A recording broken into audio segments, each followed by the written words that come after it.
lwali lw'amaanyi nnyo. Hajjati we muyimba ebintu abantu balowooza mubirimu ebiseera bye wali mufumbo. Si biri mufumbo era sibaga ate leka kumbuuza bibuuzo bingi nnyo bindusha ekyo kinjokeza kinyinze. Mukama sewaba kyegulumiza kyobola batambulira muye nemengo okuswala Katonda tajjawo obuzibu naye amutemamu ekkubo n'oyita mu balabe bo wakati naye tebasobola kusanya. Era okola ki ssaawa zino? Otunda kasooli. Otunda kasooli. Bizinensi eno wagitandika ddi? Nagitandika noza wayiseewo wiiki emu. Abakulaba ng'okola tongamba nti abasinga bajja kuseka. Gamba abantu baseka. Abantu baseka. Naye ate gwe okifunamu? Nze nkifunamu olw'okubanga nti okubeerawo nga tokola. Era tulowooza kyekimu abantu balowooza Hajjati ali kabadeko okutunda ebintu bino. Kikyosi kyoyagala nkulage nti siri kabadi. Tewali bubadi. Embeera yeeriwo emirimu gw'okola. Kyobolanga mugambe kikyoyagala nkakasizaako disika. Ekaabya posesa Mr. Hajjati Rupi enkola ya video Star TV Panyamasoko. Tuba tuzze olunaku olwaleero njagala okuba nga mbaaniriza mbeera yakuba nti tunoonya kuba tutumufu nga wena kunyonyola tunoonya kuba tutumufu wa gye balina gye beekwese naye ng'egye batambula gye batambuzaamu obulamu under COVID-19 coronavirus ng'abantu bemuyita. So Ekaabya posesa njagala okuba nga nyanjira omukyala amanyikiddwa nga Hajjati Madina. Hajjati nsaba obuuze ku bagiriko nabagyekumiddeko. Aweebwa ekitiibwa. Hajjati oli wanzikiriza ki? Tutandikire awo. Oli mulokole wasiraamukako Hajjati? Byonna byaliwo kati ndi mulokole. Ate erinnya lye tetunnafunayo lya bulokole nga wafuna erinnya lya Hajjati Madina. Byonna byebimu. Nze yenze. So Hajjati obulamu bugamba ki? Ndi bulungi. So Hajjati njagala abagiriko abategere Hajjati ko video no yakusanga awa? Mu Lubaga mu Kampala. So gy'obadde obeera? Wembeera. Togamba gyebadde mbeera naye wembeera. Obadde otubuzeeko. Obuze kufe ba music oba entertainment? Mbadde nga ebiseera emabega mbadde nga muwuguladde. Okay. Sisobola kuba nti nsobola okukwasaganya byombi. Okuyimba? Naye kati ndowooza kyekyo kijja kujja bulungi mpolampola. Nja kuddamu nyimbe naye nga nyimba gospel n'ennyimba endala ez'amakulu naye nga size zino ez'ensi secular music kukyamuka kudigida. So Hajjati njagala tutunuulireko video no wakusanga mu mbeera nti abadde tonakolayo music. Abantu b'okuba nti bakoze music abayimbi n'abasigadde music okuba nti bawulira abantu. Waliwo abantu baali batubulako mu COVID no bakoze ku nnyimba. Enteekateeka ya COVID ebadde etya engeri gye yakusanga? Obaddewo ne message ya enteekateeka yange ebadde nti nyimba gospel. Ninawo ennyimba za gospel ezakuwa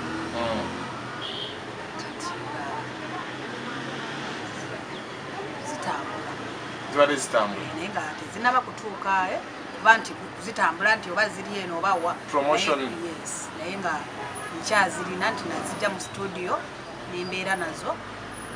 COVID byatandikira nembanga sisobola kubanga zitawuza. Wasembayo kuba nti oli wa Musumbayiga musical kuba nti oli active wasembayo wa Musumbayiga? Ndi active. Kuba so active. Ndi mu Kream production. Navaayo awo kuloza weewo engenda kono wa Kream nasembera. So wasooka wa Musumbayiga tudda mu Kream. Kyeki kujje wa YIGA? Tewali nnyo kyamaanyi. Kuba bwe ntunuulira gwe kumbi mwavaayo akaseera ke kamu gwe Hassan Enduga gundi aleke yavaayo leeta lunbera na misinga nenabyo omukazi baleka bavaayo oluvannyuma muuko kyekyo ate kati wadde yagala nkugambe nti nze sirina kyensobola kunnyonnyola ku ekyo ngeri gyesobola kugamba nti munnange ekyanzirayo kyaliko ekitera nakukoka walukoka mutima ebintu ebisinga obungi nabirekera Katonda yasobola okunwanira entalo ziswabwe wasonyiwa busonyi walokoka Hajjati bintu byami waliwo okusonyiwa nogamba nsonyiye osobola okusonyiwa n'okulokoka byonna ku mulundi gumu n'obigatta omulundi gumu osobola okuba nga nalusonyiwa omuntu ate nga nalokoka ogenda mu Kream omalawo bbanga kyali bbanga tyali tono mwaka nga gumu oba n'ekitundu Kream tewakolawo music yawo Hajjati nyimba wakolawo nyimba nalina Atalafiya Atalafiya ndowooza bwe nakolerayo ne address Hajjati oli omu ku bantu abakola concert ensi nekkiriza nti olimba lwewakola olunaku lwaliro n'abantu bakyalyebuuza bibuuza bakukazaako erinnya eryo omuntu wakuyita wano yituwandaba mutuufu kyonna kyabayagadde okumpita kyalina okumpita nze sisobola kugamba muntu nti tompita kino tompita kiri no buli gwe ekyowulira kyonna kyoyagala okuyita Madina kyoba omuyita so mu concert eyo concert wagikola kyali mu revival band nga tonayingira eno walala kutambula walala concert wagikola leo ine nyimba meka bibuuza yimberawo n'oluyimba omulala lwalitanga kumbuka so nyimba bbiri concert yaliko obligato Hajjati kyanjawulo ki kyewalina ebiseera bino abayimbi kye balemereddwa tekuwalina ennyimba bbiri n'okola concert abayimbi ennaku zino mala kuweza nnyimba mpaayo omulala yakoze concert ng'alina ennyimba bbiri ng'ogyeko ggwe omuwala bamuyita saawa zino myaka naye nga tannatuuka ku levo yange naye nga nsinka kati saawa zino ndaba nga kyamaanyi naye omuwala bamuyita Chosen Becky ndowooza yakola ayina ennyimba ezi bankuza ne byabanje abalala ki ekibaganye kati muliko nimuyingidde muli babiri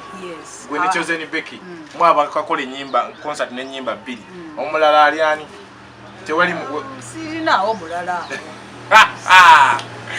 mulala woba tolinayo mulala ki ekiganya abayimbi ennaku zino Hajjati otunuulira mwayimbya ne kakati okuba nti mu nnyimba bbiri atleast omuntu oba omanyikiddwa ne concert oba osobola ogiyita abantu kisinziira ndowooza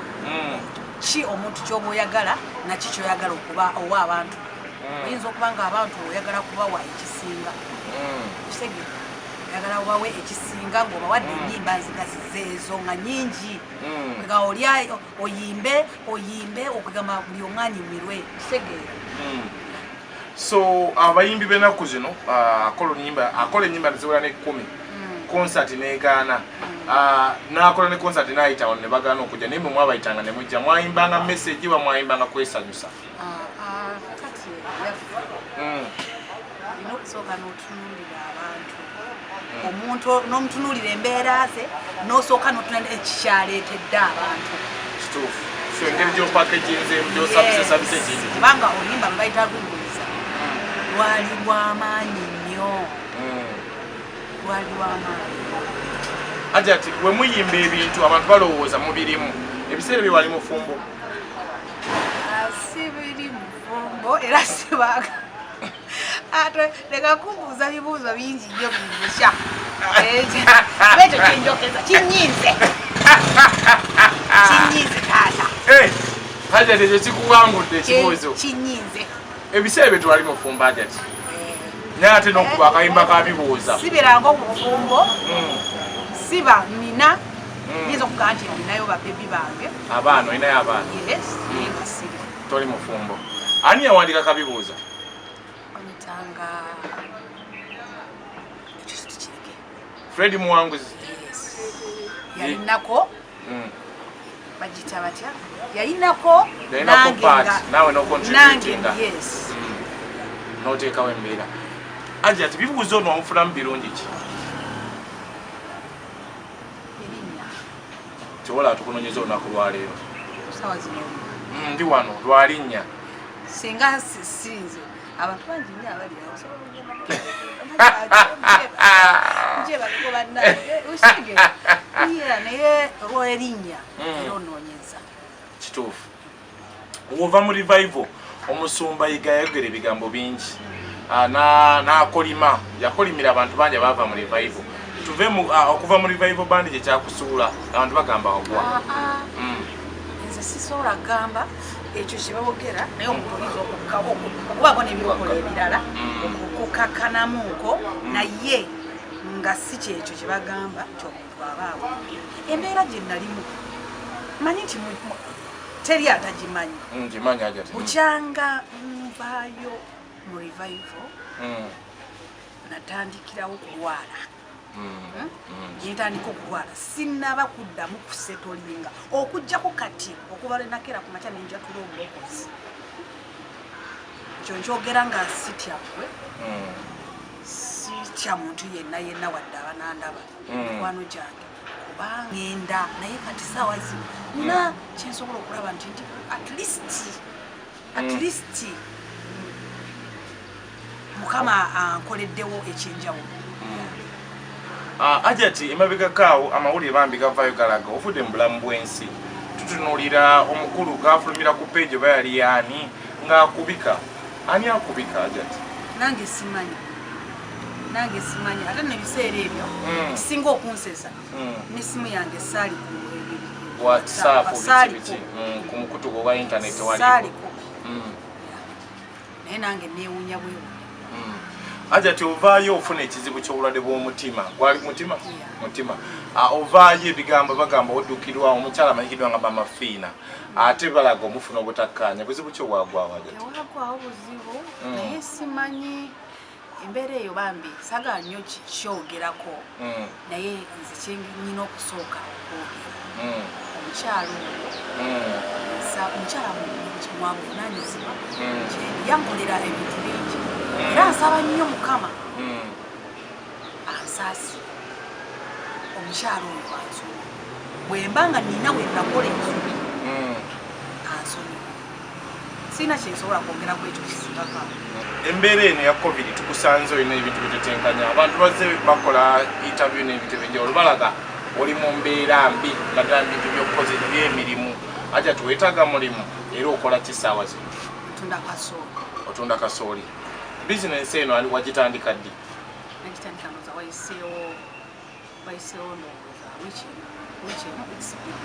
wiiki emu ekirowoozo kikujja lwa mbeera ki covid ono oba lwakuba nti natunula mbeera nendaba sina akasente sinaawo nentunulira nendaba nga ekyokulya nga sirina bulungi nentunula nendaba nenaddala omuntu akoze eki osanze amenvu tegaliiwo naye nga waliwo omukyala atera okumba amenvu nezija nentunda nsobola okuba nga nsobola okufunako nenfunako noso 10 oba 5 nemutwalira ezize kitegeera kati n'ofunako amagoba n'omuddiza nomutwalira ezize eyenga omugagga kyolowooza tewali kisingakaawo kubanga netandika okutunda kasooli kasooli omufuna otya Hajjati naye waliwo akuwa n'osuubuzi oba kasooli ye era mukama asooli omusumba wange kati bamuyita pasitalo kati Kayanja mukama yannyamba n'abanga asobola okunkwasizaako naye nga takimanyi omusumba takimanyi nti ntunda kasooli okujjako bino byebatandise okubanga amawulire gatandise okuba nga galumika byokola mumpolampola naye nga nze babale takimanyi naye nebaza nnyo mukama kumpa osumba bwatyo nti yampayayo ku ssente ez'okuba nti nkozesanga ewaka muba mu bulamu mami Jessica yampa ssente Jessica Kayanja yampeereza ssente nga ziyise mu lukyala gwe bayita Pastor Julia bampeereza mbe nga nsobola okuba nga mbeerawo mu biseera bya covid. Kaakati nindya sente ezo enzirya nno nina nga nzirya mpola mpola kaakati nezikendeera kakati nezakendeera nezoka nezirika nga ngenda kuddayo mbagambe nti ate kati njagala sente zakulya kati nkoze ntya nga nze mu butuufu nali nsigazaawo nooza gumu kitundu kati gumu ekitundu nenkwatako 15.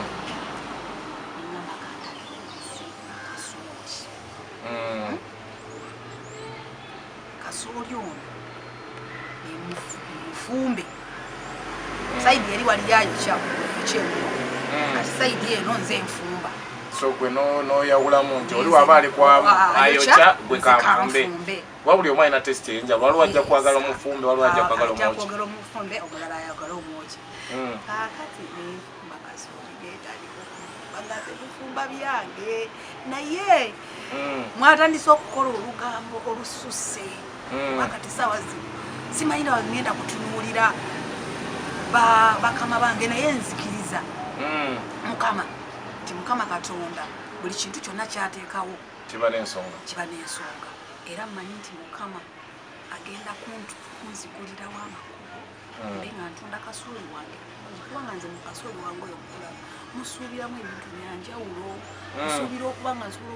okusimbawo emmotoka yange nenga muzijje mu kasooli wentunda ekyo nkimanyi manyi nti nno kigenda kutuuka ate kijja kuba buli wengenda maaso n'okukola nyinza okuba nga sinakola nnyo kyamaanyi naye nga kyenkolako kindaga nti ekintu kigenda maaso genda kuba Hajjati kasooli ono omutunzi n'ebintu ebyenjawulo kapiteeni oba bizinesi eno wandijagadde kweyongera ku mutendera ki ofunayo omuntu akujja nti akufunira ewantu wagazi kuba mu katale ogenda Hajjati? Sobola okugenda tewali kintu kisobola kugaana nogamba nti ovudde wano neyongedde ewantu wanegazi neyongedde ewalala nga olaba nti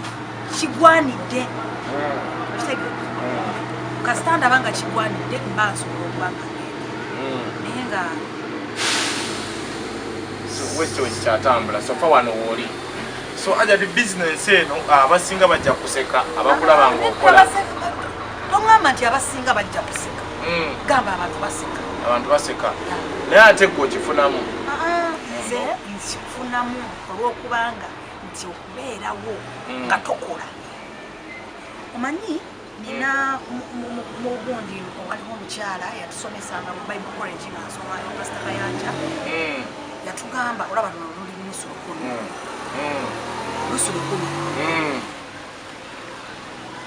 yatugamba ofuna 1000 kati noluli 10 kati bwofuna ebitaano nga 10 luno olugwabanyizaamu emirundi emeka ebiri nofuna ebitaano nobiteeka wali bw'oyongera n'ofunayo ebitaano omukyalo we bamuyita Madam Prosi bamuyita Prosi yatusomesanga bantu naye bw'okwata ebitaano ebyo n'oyongerako ebitaano ziba mmeka mbuuzawo ebitaano noyongerako ebitaano ziba mmeka ziba 1000 oyongerako ebitaano 1005 oyongerako ebibiri 1007 oyongerako ng'oyongereko meka oyongereko ebisatu zize 2000 kakati zigenda zikola ki zirinnya buli bw'obeera nga otudde kati bemba nakedde ku makya nentuula osobola okumanya nti Madina alina kyakola oba omusanga busanzenzatu naye bw'onsanga nga nkola ekitegeeza nze nzikiriza mu mutima gwange manyi nti abaseka bajja kuseka ate ne baba naseka olaba Yesu Kristo yasobola okuba nga atufiirira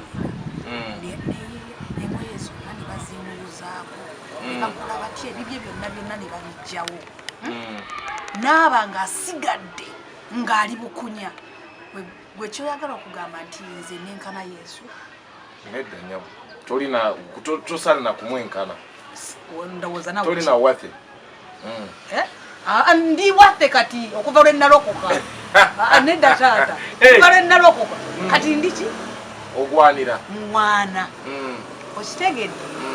so Hajjati nga sinawo kuba nga nkuta njagala tutunulira embeera kati embeera mwoli abaana oli nabo abaana bange olina so balina bwe bali bo balina ku buyambi bafunafunako obutonotono so mu mbeera eno Hajjati ayandikuyambye okubanga oyongera capital oyo mu business akufuna atya niyandyagadde okukwasaganyizaako okuba nti alina kyakuwa situtudde butuuzi okusinziira ku kuba nti nkola nange bwemba nkola omwagizi wange tajja kuyisibwa mu mbeera eyo yakuba nti Naye Madina abantu mu kaseera abeera tugamba buyambi Madina nedda ekyo kintu mpulira nga kyekintu kyempulira mu mutima gwange kisi kyayagala kubanga nfuna omukamwa kubanga bambi banyamba abantu abagizi bange banyamba nnyo mu mbeera etali ya buntu embeera eyali ey'obulwadde nnyo banyamba bantu kati saagala nnyo kubanga ate nteekayo kati nange bwemba nkola omuntu yenna bw'aba yagadde kiva mu kwagala kyeŋŋamba waliwo abaagala n'agamba nze nabyentabyeeno kiva muki mukwagala mukwagala kwe si kyabuwaze nedda kiva mukwagala nagala nedda omukyalo oyo ngenda kukola ki saagala nakifulumya mukamwa kange wabula kiva mukwagala kwe naaba ng'alina ye kyawulira muli ng'alina okubaako okulumya nti so sinze nga mpulira nga nkitya kati nkitya Hajjati abantu balina obuzibu nga baŋŋamba abantu bakola amawulire abantu bakola stunts abantu Hajjati abamu bagenda kuba endowooza y'abantu ogimanyi ffenna tetulowooza kyekima abantu balowooza Hajjati ali kabadeko okutunda ebintu bino kikyosi kyoyagala nkulage nti siri kabadi no naawe olina okubanga olina ekyo no kyenkutegeeza Hajjati nti abantu balowooza abayimbi bakola obubadi stunts n'ebisigadde because gobadde mu music no kati walokoka naye abantu abamu abalaba interview eno bo bayinza olowooza bambi oli muki tujja balaga of course parts ezimu olengedde twabuuza bamuyita Hajjati Madina gundi ono nabbi omukazi nannyonnyola ebyobugere ng'alaga tekaali kabadi kaani kayiga kuba nti atumula stand ti olunaku lwaleero ate ye yabibyamenemune so kulwangaosooka n'obuuza bwe kaba nga kaali kabadi kayiga lwaki tewavaayo direct n'ogamba nti no kabadi kaabo kitegeeza nawe wali okifunamu olina yali akifunamu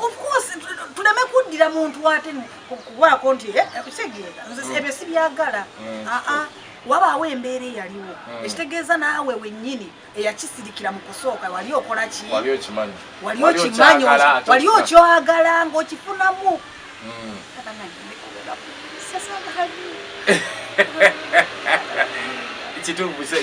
Hajjati so mu mbeera eno tewali kabadi tewali bubadi embeera yeeriwo emirimu gwokola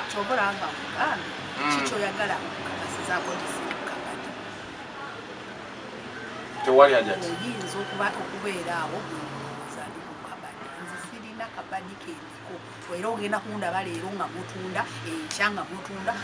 ebbanga lyonna erisigadde nga mutunda kitegedde mpozi Mukama ng'akoze ebyekisa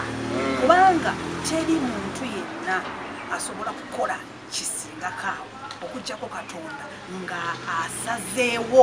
n'agamba nedda omwana wange talina kubeera mu mbeera bwati nyina omumukyusiza kino n'abeera bwati bw'aba nga tasazeewo oba tolina kyogenda kukola ogenda kusigalamu embeera naye ekituufu Mukama bw'asalawo buli kimu kikyuka okay anjagala okuba nga Hajjati kwebaza olwakaddeko okuba nti munange otwala akadde n'omuntu okutegeera ku bulamu bwo engeri ekikukwatako n'ebisaanidde Hajjati nga nkutolinayo akatalekeka eri abantu abawagezi bo abasakira music abasakira oba tetulifuna kakisaako mbaagala bwagazi sirina muntu gwe saagala buli muntu yenna mwagala buli muntu yenna n'ekirala kyembadde njagala okwogera kiri ekintu kimu neebaza abantu bonna abagazisa beebaza nnyo buli muntu yenna ayagezaako buli muntu yenna eyawiwawo omubiri ku lwange kati saazino yengombe buli muntu yenna eyawiwawo omubiri ku lwange eraga Madina munange munange katukole bwe tuti mpulira nga musanyukira nnyo nnyini ddala neebaza omusumba gwe bayita pasita mpate saagala kumwogera si mubi Hajjati kuba kubeereddewo pasita Kayanja mwebaza nnyo ne mami Jessica nnyo nnyini ddala neebaza kubanga bo Mukama Katonda osanga yabalaga kiki ne bampa obusobozi obwasobola okuba nga nzijjako akabizinesi kensobola okuba nga nteekawo abantu ne basobola okuba nga bakabulira tukyebaliza Katonda neebaza omusumba Alozias Bugingo mwebaza olw'okuba nze gwolaba wano ensula mbeera ku njiriire kwensula mwebaza nnyo nti emisingi gyakola gizimbye obulamu bwange kuba buli ssaawa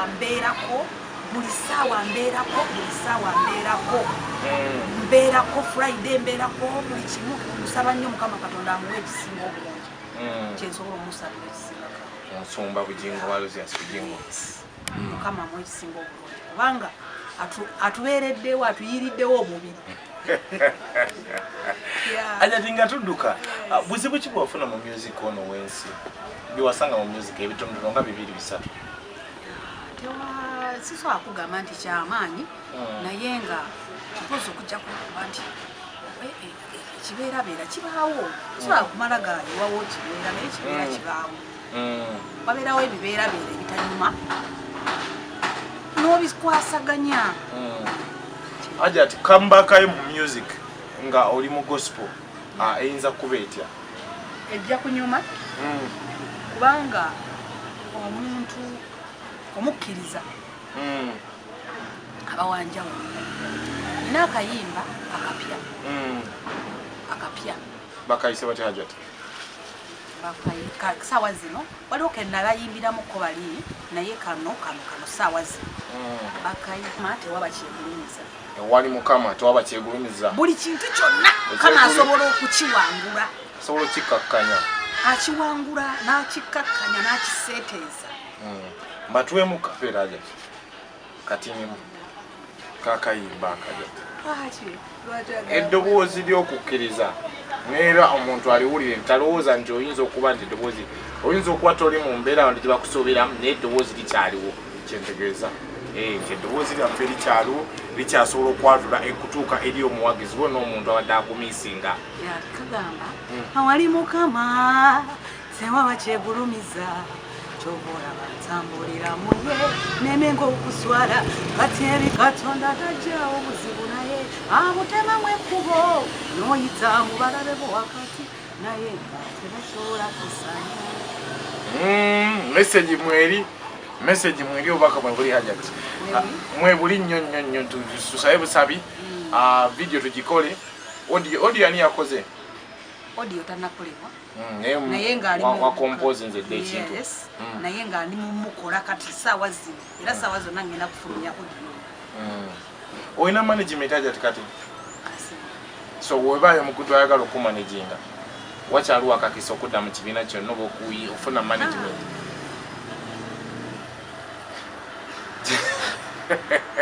Hajjati tokyagala kudda mu kibiina nedda nyinza okuba nga saagala kudda mu kibiina naye nga neetaaga nnyo abantu abampa support kyentegeeza nti management yo nejja negamba tukuteko tubanaginga music ebisigadde tetubimanyi tube nga tutambuza music wakyamaanyi era nsobola okukisanyukira naye nga tuyise mu mitendera kituufu ngamba sayinizi nga tuyise mu bitendera mingi waliwo ebitendera egirina okuba nga biyitwamu wali mukyala w'amaanyi kituufu ni mukyala wali w'amaanyi of course Hajjati njagala okwebaza olwakaddeko okuba nti otwadde akadde n'abantu okutegerako buzibu ki tolina buzibu oli bulungi naye neera okubiriza abantu olina akalowoozo akasembayo katalegeka abantu basaba ekintu kimu nti babeerewo kugamba banjagale bambi banzikiririze mu gospel bwennyini okuyimba nsaba nnyo banzikiririze mu gospel bwennyini okuyimba osege kubanga gospel kati nkiwulira bambi nkiwulira saagala mugambe nti no bakinaye nkiwulira okuva lwe nalokoka nkiwulira nnyo era nsaba nnyo Mukama Katonda munzikirizeemu buli kye ngenda okubawa mu gospel nnyo abawagizi bange baagala nnyo mu linnya lya Yesu Kristo mwana wa Katonda omulamu. Amen. Okay, I'm a Kaiko the Professor Rupi of Star TV. Nemetwe film mbao ngambali nyimbe sinzo kuweza kapitwa Sunday. Sam mpaka mwenda anemande ngatu kubaganya. Haja tu wanafumia project mpya ku Metro FM ndicho kwa tujikuwa Sunday Sam mpaka mwenda ngambali nyimbe sinzo kuweza kapitwa. Then ku WhatsApp number kunoti msamunana nya anamunya mkakatano mutano. Wali witu watu trade project ya feno ku YouTube. Streaming live. Mungeza ko jino nyako tujakuba. Chorache mungeza ko kuwanga mtukirira. Tujakuba tubawa engeri jitu tuka kwa Hajjati. No nembera yonna ageza kutayagala buyambi naye wulira ku mutima ng'amanyi nti yandyagadde okuba nti ayina anything si wa buyambi tannasaba buyambi eri muntu. So I'm a Kaiko the Professor Rupi njagala okuba nga mbebaza ku streaming live n'okuba nti musubscribinga mu